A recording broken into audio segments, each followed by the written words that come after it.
Hey, good afternoon. This is Wendy here at Change Agent Careers. I want to talk with you today about networking for job search. This is a two-part series, and today we're going to start with what is your strategy?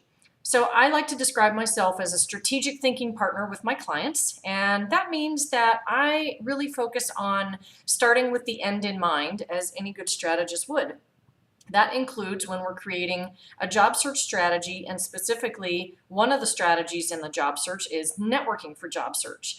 So my topic today is going to be how to prepare for and really make the most of your networking activities. So number one, you definitely need to think about what is the purpose of attending the particular event or venue that you've selected. Sometimes I find that folks get into a habit that's kind of an ineffective habit, and they are just so busy attending events that they're not really thinking about how it fits into their strategy. So they end up being really busy and not very productive. And that's exactly what I'm going to advocate against. And that's really what I coach folks on, is really being much more intentional and strategic about their networking activities. So part of that is choosing the right activities to go to. Okay, so that's the first thing, is think about really, is this a high value, high quality event for you to be attending? And if so, then you should be able to come up with a few really good reasons as to why you would be attending that event. Next is, now that you've made a decision on why you have selected that event and what the value prospect or the value proposition for you might be in your job search, is how do you deem whether or not a networking event is successful? So I don't want you to think that that means that you should be walking away from an event with multiple job offers. That's really unrealistic. But at the same time, you want to have an expectant attitude that it will be a successful event. And so what you have to do is define what would make it a successful event. So again, starting with the end in mind, decide what you want to happen. Decide what you'll use are measurements for success, whether that's meeting 3 to 5 potential hiring managers, whether it's meeting a new recruiter, whether it's meeting someone who works at a company that you have an interest in. Those are the kinds of things that you can determine or you can consider as highly valuable outcomes for the event. So think about that. What is your strategy? What is your desired outcome? What do you want to happen by the end of the evening that you can use as a yardstick or a measurement for success?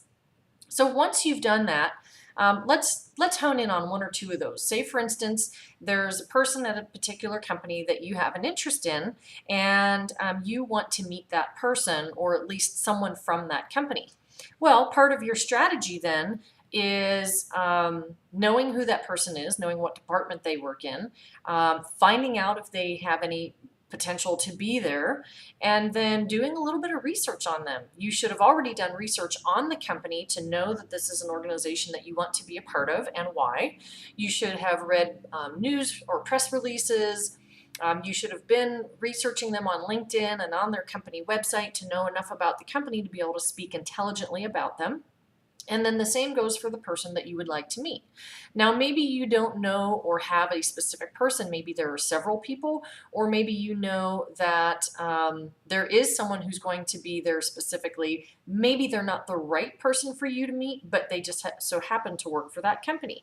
Well, then for that particular event, that person is the right person for you to meet with the company, because they may be able to then make introductions that would be highly valuable for you. So your next step is doing the research, finding out more about that person. And of course, you know where to do that research. If you don't, I'm going to tell you, it's LinkedIn. And of course, on the company website, maybe other websites like Glassdoor or some other high value websites that will give you insights into the company, into that particular person. So getting to know more about them and why you want to talk to them is a great way to prepare for conversation starters. Because part of networking that a lot of people don't like is, how do I start a conversation with a complete stranger? Well, here's a nugget for you. If you go alone, then a great way to break the ice with a new person is to ask them, say, hey, have you been to one of these networking events before? Have you been to this particular event before? Or have you been to this venue before? Great way to start a conversation, because it's not just about, hey, this is who I am, here's my business card, this is what I'm looking for, blah, blah, blah, blah, blah. Or, hi, my name is so-and-so, what do you do?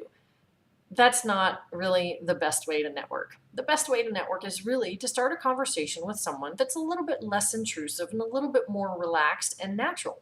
Tell me, tell me a little bit about this group. Have you ever been to this event? If it's somebody who's never been there and neither have you, then a great way to partner up with that person is say, oh my gosh, I've never been here either. There are a few people that I'm looking for. I tell you what, how about this? Let's get to know each other, spend a few minutes getting to know each other. And if there's someone here that you'd like to meet while I'm networking, I'll look for them. And then I'd like to meet X person with X company. If you meet someone who may be able to make that introduction, why don't we tag team network? And I'll help you if you help me. It's called the law of reciprocity. When you offer to help someone, the law of reciprocity states that, well, not 100%, there's always the exception, but a large majority of the time, they're going to want to reciprocate and help you too.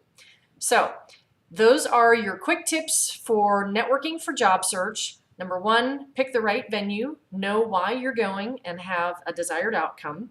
Two, have measurable ways to determine if it was a success. Three, have a couple of people in mind that you would like to meet, or companies, people with certain companies that you would like to meet. And then finally, if you're shy and you don't really like to network, have someone go with you. If you don't have someone to go with you, then if you meet someone there who's also going for the first time, great way to partner up with them and make it easy for them. Okay, let me see if I have anything else that I wanted to talk to you about. No, that was it for today. What I'm going to do is follow through on part 2 of this video series, and we'll be talking about what are we going to be talking about, Wendy? Oh, how not to ramble when you're telling someone about yourself, and how to tell a great self story. Okay, that's it for today. Wendy Nolan with Change Agent Careers signing off. Have a wildly successful day. Subscribe to my YouTube channel and to my blog to receive my weekly blog posts. Talk to you soon.